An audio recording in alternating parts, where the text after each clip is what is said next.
साथ निलोफर अंसारी और आप देख रहे हैं V9 न्यूज। V9 न्यूज पर हम आपको दिखाएंगे देश की हर बड़ी खबर। तो चलिए रुख करते हैं आज की बड़ी खबर की ओर।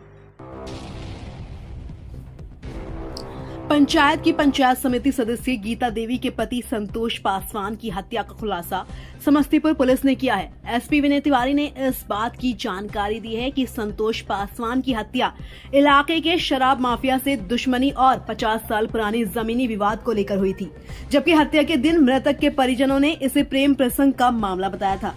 इस मामले में गांव के ही 12 लोगों के खिलाफ नामजद प्राथमिकी दर्ज कराई गई थी। जांच में सामने आया है कि सभी 12 नामजद आरोपी निर्दोष हैं। एसपी ने बताया कि इस हत्याकांड को गांव के ही शराब कारोबारी पुरुषोत्तम चौधरी ने अपने दोस्त की मदद से अंजाम दिया था। पुरुषोत्तम चौधरी के परिवार से मृतक का काफी पुराना विवाद जमीन को लेकर चल रहा था, इसलिए इस हत्याकांड को अंजाम देकर उसने एक तीर से 2 निशाने साधने की कोशिश की है। इस मामले में पुलिस ने पुरुषोत्तम चौधरी को गिरफ्तार कर लिया है, जिसके पास से एक देसी कट्टा भी बरामद हुआ है। स्पष्ट हुआ कि अज्ञात अपराधी जो मोटरसाइकिल से आए हुए थे और गोली मार करके हत्या की गई थी। तो उसके बाद SIT बनाई गई थी। SDPO रोसड़ा सुनील कुमार के नेतृत्व में SIT कार्य कर रही थी और CI रोसड़ा जो है सुनील कुमार और SHO रोसड़ा और SHO शिवाजी नगर, ये 4 लोगों ने इस घटना में और DIU से अरविंद कुमार 5 लोगों ने इस घटना का उद्भेदन किया है। जैसे ये घटना हुई उसके बाद परिवारजन जो मृतक के परिजन थे वो तुरंत अपने ही गांव के दूसरे समुदाय के लोगों पर आरोप लगा रहे थे और लॉ एंड ऑर्डर की स्थिति भी वहाँ पे उत्पन्न हुई थी। कुछ लोगों को घर में घेर करके और मारपीट करने का प्रयास किया गया था, लेकिन जब तक पुलिस वहाँ पहुँच गई थी तो सफल नहीं हो पाए थे। तो कुछ वहाँ गाँव में 2-3 समुदाय रहते हैं, तो एक समुदाय के लोगों को घेर करके मारने का प्रयास किया जा रहा था, लेकिन पुलिस जब पहुँच गई थी तो बहुत अच्छा कार्य करते हुए उन सब लोगों को अच्छे से रेस्क्यू किया गया था और परिजनों का जो आक्रोश था उसको शांत कराया गया था कि इसका इन्वेस्टिगेशन होगा, डिटेक्शन होगा और जो अपराधी है उसको जेल भेजा जाएगा और SIT बनाने की बात उन तक पहुँचा दी गई थी। इस आश्वासन में उन लोगों के द्वारा बॉडी को हटाया गया और जो दूसरे समुदाय के लोग थे उनके घरों पर हमला नहीं किया गया था और फिर आगे बॉडी को डिस्पोजल कराया गया और हम लोगों ने अनुसंधान प्रारंभ किया था। SDPO रोसड़ा ने अनुसंधान इसका किया है पूरा और घटना का खुलासा भी किया है। जो FIR में जो चूँकि FIR नेम्ड थी, हम लोग जान रहे थे कि अज्ञात अपराधी या घटनास्थल पर कोई नहीं था, सिर्फ मृतक थे और 2 अपराधी थे। काकर घाट के पास अनजान सुनसान जगह पर गोली मारी गई थी, लेकिन फिर भी परिजनों को जिस पर शक संदेह था उनका नाम दिया था।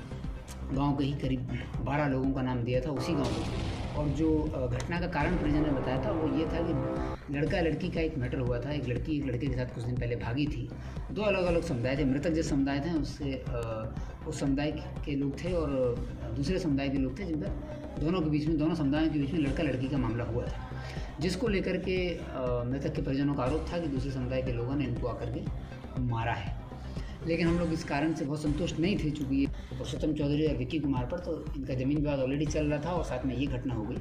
तो और कुछ दिन पहले जब ये अचानक कैसे हुआ, ये चल तो रहा है काफ़ी समय से ज़मीन विवाद का, अचानक कुछ दिन पहले इसकी जो शराब थी, लिकर मंगाई थी इन्होंने, वो संतोष पासवान ने छीन ली थी। टैक्स चूँकि ये लोग नहीं दे रहे थे, टैक्स का विरोध कर रहे थे, एक तरीके का लेवी ये लोग वसूल रहा था, उसका जब विरोध कर रहा था तो उस लिकर को इसने छीन लिया था संतोष पासवान ने। तब इन लोगों ने एक प्लान बनाया। अब पुरुषोत्तम चौधरी पुराना अपराधी है, संतोष पासवान की भी छवि मैंने आपको बताई कैसी रही है क्षेत्र में, और जो विक्की कुमार है वो भी शराब का ही कार्य कर रहा था। तो ये पुरुषोत्तम चौधरी पहले भी मर्डर के केस में बेगूसराय से जेल जा चुका है। वहाँ पर जेल में इसकी मुलाकात अपने पुराने स्कूल के एक दोस्त अमन पोद्दार से हुई थी। अमन पोद्दार बेगूसराय का रहने वाला है, ये शूटर है, इसने भी कई हत्या की घटनाएँ की हैं जैसा अभी तक हम लोगों को पता चला है। और इसने लाइनअप किया विक्की कुमार के साथ और पुरुषोत्तम चौधरी और अमन पोद्दार जो हैं ये स्कूल में 1 साल ऊपर नीचे के आसपास पढ़ाई करते थे, तो ये स्कूल फ्रेंड थे और जेल में भी लोग साथ में रह चुके थे। तो इन लोगों ने, पुरुषोत्तम चौधरी ने जब इस घटना को प्लानिंग करने की योजना विक्की के साथ बनाई तो पुरुषोत्तम चौधरी को बुलाया और पुरुषोत्तम चौधरी और विक्की को इस शूट आउट करने का और एक तरीके से योजना दी गई। इसमें कोई शूटर को हायर करने जैसी बात सामने नहीं आ रही है, क्योंकि पुरुषोत्तम चौधरी से बृहद पूछताछ हुई तो पुरुषोत्तम चौधरी ने कन्फेस किया कि चूँकि अमन इसका दोस्त था और पहले भी घटनाएं कर चुका है, तो दोस्ती में वो घटना किया और विक्की का अपना नेटवर्क था, तो विक्की को भी अपना जो रिटेलिएशन लेना था, बदला लेना था। उसके बाद इन लोगों ने घटना की प्लानिंग की और 1 दिन पहले घटना की विक्की की मृतक की जो है वो मेडिकल की एक दुकान भी थी और रोसड़ा प्राय आना जाना मृतक करते थे। तो काकर घाट के जो पुल है वहीं पर ही इन लोगों ने 1 दिन पहले रेकी की और उनके आने जाने का टाइम देखा और जिस दिन घटना हुई उस दिन पुरुषोत्तम चौधरी मृतक जिस रोड से निकले उसी रोड से पुरुषोत्तम चौधरी भी निकला और उसने फ़ोन करके सूचना भी दी लोगों को, लोकेशन दिया।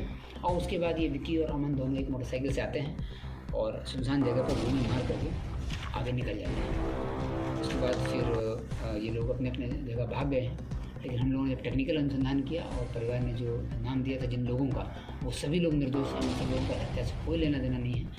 कुछ नेम्ड लोगों को जेल भेजा गया था, उनको तुरंत ही रिहाई का प्रस्ताव कोर्ट में भेजा जाएगा, जेल में उनको रिहाई कराई जाएगी। और जो मेन षड्यंत्र करता है पुरुषोत्तम चौधरी, उसको गिरफ्तार कर लिया गया है। 2 इसमें शूटर जो सामने आए हैं, अमन पोद्दार और विक्की कुमार, इनकी गिरफ्तारी के लिए अब टीम कार्य कर रही है। शीघ्र इनको गिरफ्तार किया जाएगा। पुरुषोत्तम चौधरी के पास से एक हथियार भी बरामद हुआ है और एक जिंदा कारतूस ही मिला है। और जो मोबाइल जो ये उपयोग कर रहे थे जिससे घटना को अंजाम दिया गया, वो मोबाइल भी इनके साथ बना। तो कुल मिला के इस घटना में जो जड़ है वो ज़मीन विवाद थी। पुरुषोत्तम चौधरी, इसमें एक चीज़ और थी कि पुरुषोत्तम चौधरी जो है वो चूँकि ये लोग ज़मीन का जो मैटर था उस मैटर को लेकर के बार बार पुरुषोत्तम चौधरी अपनी ज़मीन को वापस करने का, चूँकि कोर्ट में तो केस चले रहा था, लेकिन ये लोग अन्य तरहों से भी प्रयास करते रहते थे। उसी क्रम में संतोष पासवान का रसूख कितना ज़्यादा था कि 50-60 का उसमें जो है जो लड़का लड़की का मैटर था वो सुलझ चुका था, लड़की बरामद भी हो चुकी थी, उसका बयान भी हो चुका था और वो मामला डाउन कर चुका था। तो इसके बाद फिर अन्य पहलुओं पर SIT ने कार्य किया और कार्य करने के बाद इस पूरी घटना का खुलासा हुआ यूँ था कि इस घटना का तार जुड़ता है 40-50 साल पहले की। 40-50 साल पहले उस गांव में एक ज़मीन थी जो कि पुरुषोत्तम चौधरी और इनके फरीक लोगों की थी। इन लोगों ने रहती में कुछ ज़मीन दी होगी और जो पहले जो चलता था कि ज़मीन दे दी है किसी को जोतने के लिए, और जोतने के लिए लोग अपना उस पर जोतते थे। लेकिन जिन लोगों को ज़मीन दी गई थी जोतने की, धीरे धीरे उन लोगों ने ज़मीन पर कब्जा कर लिया। तो कब्जा जब कर लिया तो वो लोग लगातार कब्जा, और इन लोगों का फिर टाइटल सूट में मुकदमा चला गया। तो दोनों पक्ष जो हैं टाइटल सूट में थे, मतलब अपनी ज़मीन की मालिकाना हक के लिए इनकी लड़ाई चल रही थी। और जो संतोष पासवान समिति सदस्य थे, इनका रसूख उस एरिया में काफ़ी बढ़ता जा रहा था। 4-5 साल से इनका रसूख उस एरिया में काफ़ी बढ़ गया था और इनका एक नेटवर्क बन गया था। ये जैसा भी उनको जब अनुसंधान खुलासा हुआ तो पता चला कि शराब का छोटा मोटा कारोबार जो लोग वहाँ करते हैं, उन लोगों से संतोष पासवान जो है एक तरह का टैक्स लेते थे, लेवी लेते थे। चूँकि इनका रसूख और दबंगी उस क्षेत्र में काफ़ी बढ़ गई थी, तो ये अपना टैक्स कलेक्शन का एक तरह का कार्य करते थे कि इनकी परमिशन के बिना कोई कार्य नहीं कर पाएगा। और पुरुषोत्तम चौधरी और उनके जो फरीक हैं, इनका ज़मीन का व्यापार था। साथ में पुरुषोत्तम चौधरी भी लिकर के काम में आ गया था और उसका एक साथी था विक्की कुमार। ये दोनों, विक्की कुमार उसके नीचे का डिस्ट्रीब्यूटर था। तो ये लोग शराब का भी कार्य कर रहे थे और छोटी छोटी गाड़ियों से शराब मंगा के गांव में ही, अपने लोकल ही लोग डिस्ट्रीब्यूटर थे, अपने गांव में ही डिस्ट्रीब्यूट करने का कार्य करते थे। तो जब चूँकि संतोष पासवान का रसूख था और ये राजनीतिक रूप से और वैसे सक्रिय। हमारे V9 न्यूज़ की खबरों को देखने के लिए चैनल को लाइक करना, सब्सक्राइब करना व बेल आइकन को दबाना ना भूलें। नमस्कार।